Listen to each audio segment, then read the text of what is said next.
This is Maat Ramessu Meriamun, and I'm back with another video. Listen, family, and listen up very, very carefully. The goal of this channel is to help the viewers escape reincarnation, to help the viewers detach from the world, to help the viewers find true happiness. Because we all know in this realm of time and space, you cannot find true happiness.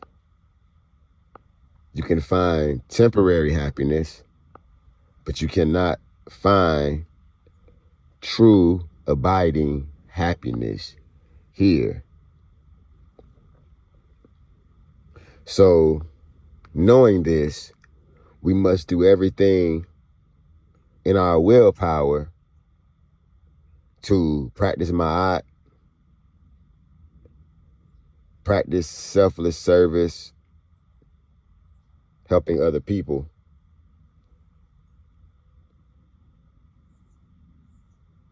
and finding a way, which we know the way,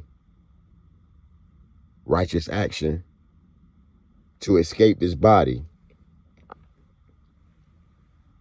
Because your goal is to become one with God, to go into stay in the spirit world. That is your goal. Your goal is to remain in the spirit world, the true world, where you belong, so that you can escape this cycle of suffering and pain. That is the only way.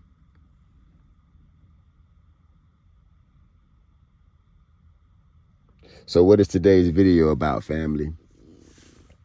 I want to bring awareness to something.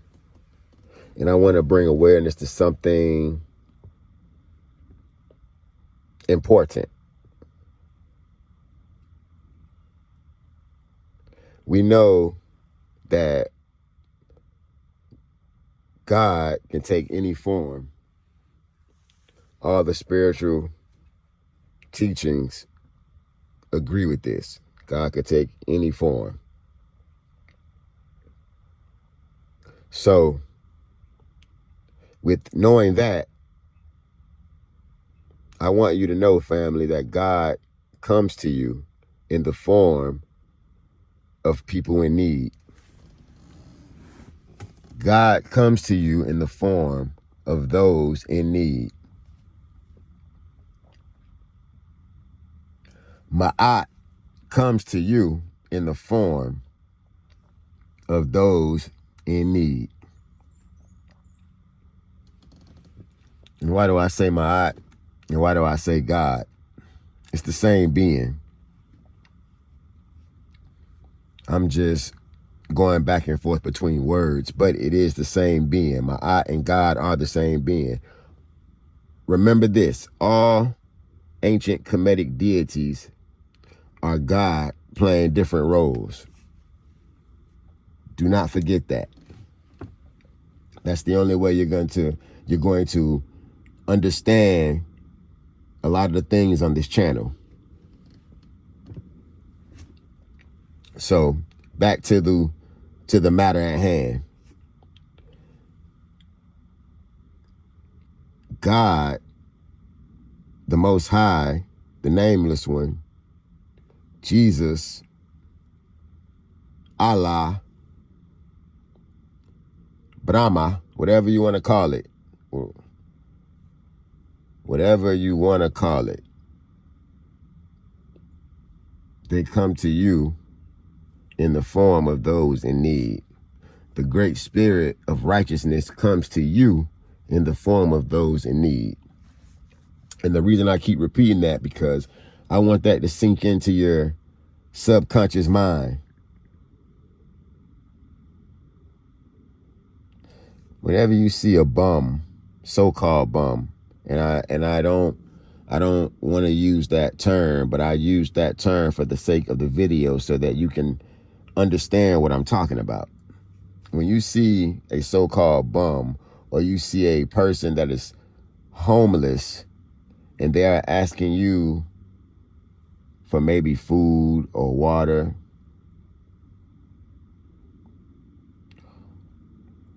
or maybe change, those particular individuals are God coming to you in the form of people in need.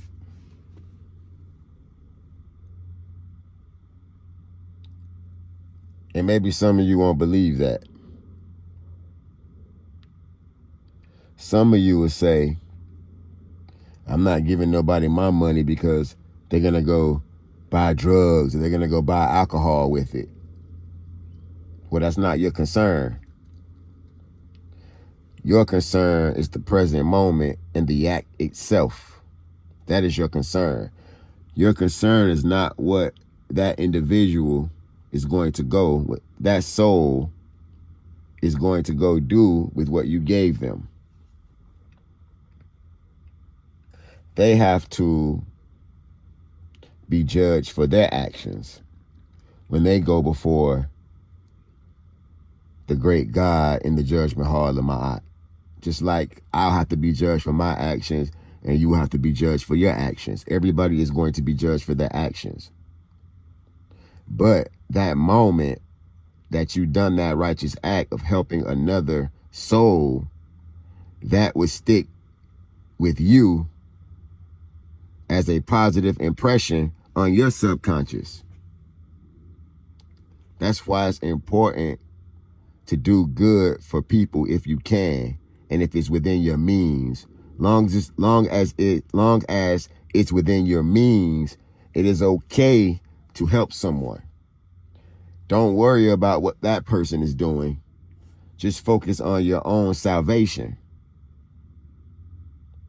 And by focusing on your own salvation and being righteous, maybe you can plant a seed within that person to do righteous and to help the next person. And even if you don't, that's not on you. That's on them, family. You will be remembered for the act. The act will be recorded by your subconscious mind. That's why it's important to be happy, family. Be happy. Look at things from a positive perspective. Don't look at things from a negative perspective, because negative thoughts are negative actions. And negative actions create negative impressions that follow you all the way into the next lifetime and the lifetime after that if you never deal with them. And it's going to come back on you. It will come back on you in the smallest way, if it's the smallest thing. And it will come back on you in the largest way if it's a larger thing. So I'm just showing you how this thing works, and I'm trying to give you a sense of understanding in this reality of duality, because this is the realm of duality where we live. Right now, you have incarnated into the realm of duality. And in the realm of duality, you have hot, cold, bad, good, male, female, up, down, right, left, rainy day, dry day, cold day, hot day. This is the realm of duality. So in order to escape this chaos, we have to focus on what is righteous so that we can transcend time and space, family. And you're going to die. You're going to leave this physical body. The physical body is going to shed, and that is not going to be the end. That is not going to be the end. You will go on, and you decide by your actions if you're going to go on to experience good, or you're going to go on to experience more pain and suffering that you're already experiencing here in the realm of time and space based on past actions. Because You could disagree with this if you want to, but all your actions have led you up to your current state in life right now. That is the truth. Every action. Look back on everything you've ever done in life, knowing or unknowing. It has led you to the state you are in right now. That's why it's very important, family, to seek knowledge, to seek wisdom, especially the ancient Kemetic wisdom teachings. They will lead you in the right direction. And if you are practicing Islam or Christianity or any of that, that is good too. That will lead you to become one with God as well. That will lead you in the right direction if it is understood and practiced correctly. All these things can lead you to God. And a lot of people will disagree with a lot of this, but all these things belong to God. All of them, everything, it all belongs. All of creation, everything is all one. And once you begin to realize this, you can cope with this reality better. You can cope with this reality better.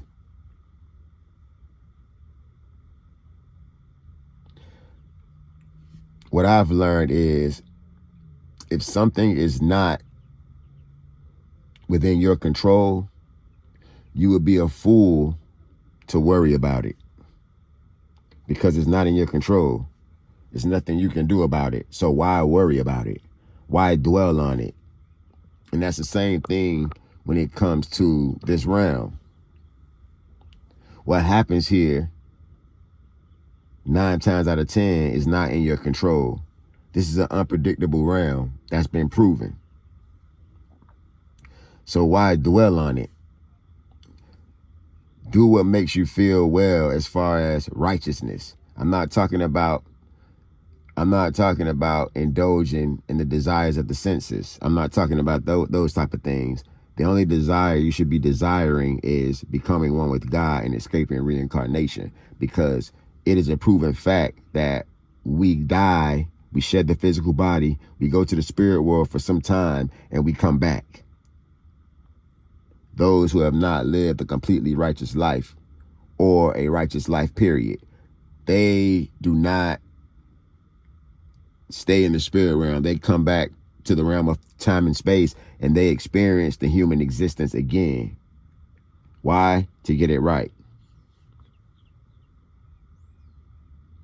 Why don't you remember your past lives? Because if you did, that would cause your ego to go through the roof. Then there would be no reason to learn. Oh, I can go and kill these people. I'm going to experience hellish conditions, and I'm going to come back anyway. That's what some people are going to start thinking. They're going to start using it for their own selfish purpose, the knowledge of reincarnation.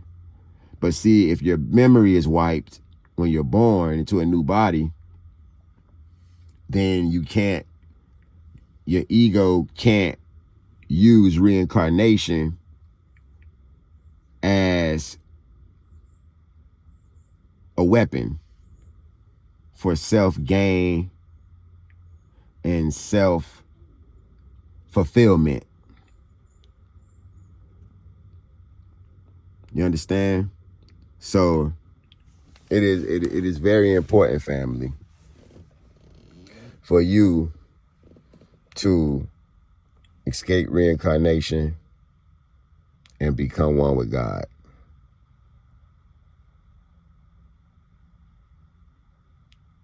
Now, even though you don't remember your past lives, you still have impressions from your past lives. For instance, say for instance in a past life, you fell off some bridge and you died, right? Or maybe you were a child playing on a balcony in some past life somewhere, and you fell off the balcony and died. Now you incarnate into a new life. Now you have a fear of heights. You are afraid of heights. You don't even know where the fear comes from, but you have it. Like, for instance, me, when I go to a certain height, I cannot stand it. I don't like to be up extremely high, especially standing on the edge. Some people can stand on the edge of something and they can do it with no problem. But there are some people that have phobias, that are afraid of heights. And some people are just born like that. I've never had a bad experience falling off of anything. I've never fell from a high area, like a balcony or a tree. I've never fell. But I still do not like heights. I just never in my life liked heights. And could it be, like the Pert Meriamun says, could it be something happened to me in the past life that involved heights, where I fell? Maybe I was thrown off something. Maybe someone threw me off a building or off a mountain. And now that I have reincarnated into a new life, I have a fear of heights. That is how it works.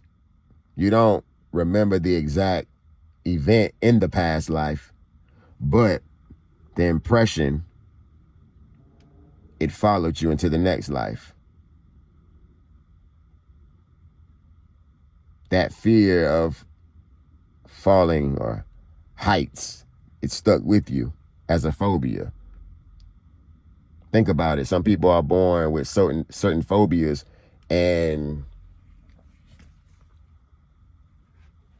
they don't know why. So just remember this, family. Maat, or God, comes to you in the form of those in need. And before I close this out, I'm going to read from the Pert Meriamun, and I'm going to show you. I'm going to show you where this comes from. And this is what it says. This is out the Pert Meriamun, family. An aspirant should understand that Maat comes to him or her in the form of human beings in need, so as to give the aspirant an opportunity to grow spiritually by sublimating the ego through developing patience, dealing with difficult personalities without developing resentment, not taking attacks personally, and developing a keen understanding of human nature and human needs. Selfless service allows a human being to discover caring for something greater than the little me. And this leads to purity of heart from the gross fetters of hatred, anger, greed, lust, jealousy, and envy. You see, family, that is one way to purify the heart. Selfless service, helping those in need, because it sublimates the ego. It puts the ego in check. It makes the ego a servant to the higher self. And in that, you can escape reincarnation just by that alone. You could become enlightened just by selfless service. It also said that it helps you develop patience. When you practice selfless service, you develop patience. It helps to work on and develop patience for other beings. Okay? And that is something that's very important on the spiritual journey. What it also said is not taking attacks personally. You have to remember, family, a lot of people that are not on the spiritual journey, that are lost, they don't have any spiritual awareness at the moment, It may take them more incarnations. You can't take attacks from them personally because they are ignorant. They don't know any better. They don't understand that all these actions that they commit or the way they treat people, it causes them pain and suffering even more,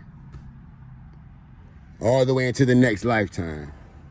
And they're not aware of that, family. So you have to look at them sort of as like children spiritually. And you have to not feed into it.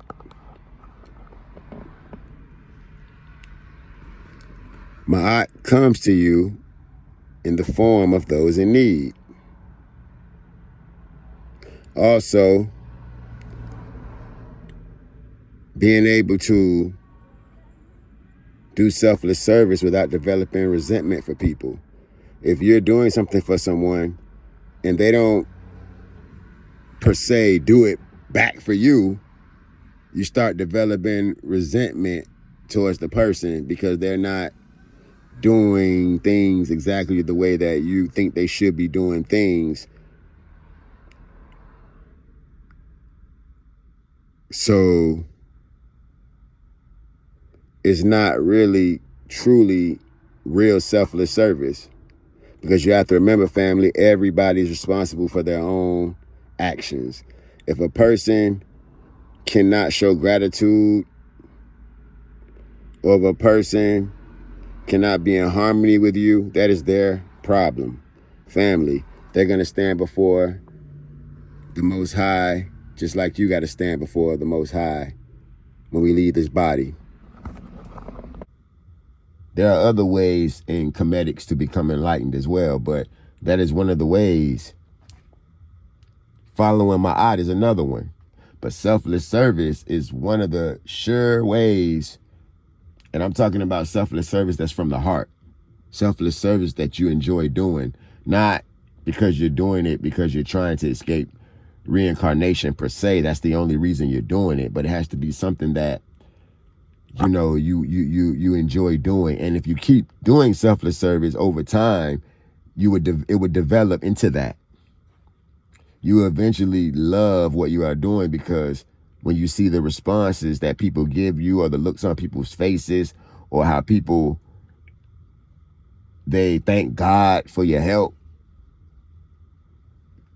you're doing a little more good in the world, despite of what that person is going to do, you know. But always help within your means. If you can't do it, if it's going to destroy you, you know, then you might want to refrain from it. If you got to pay your rent this month, don't go spend your rent money on helping someone.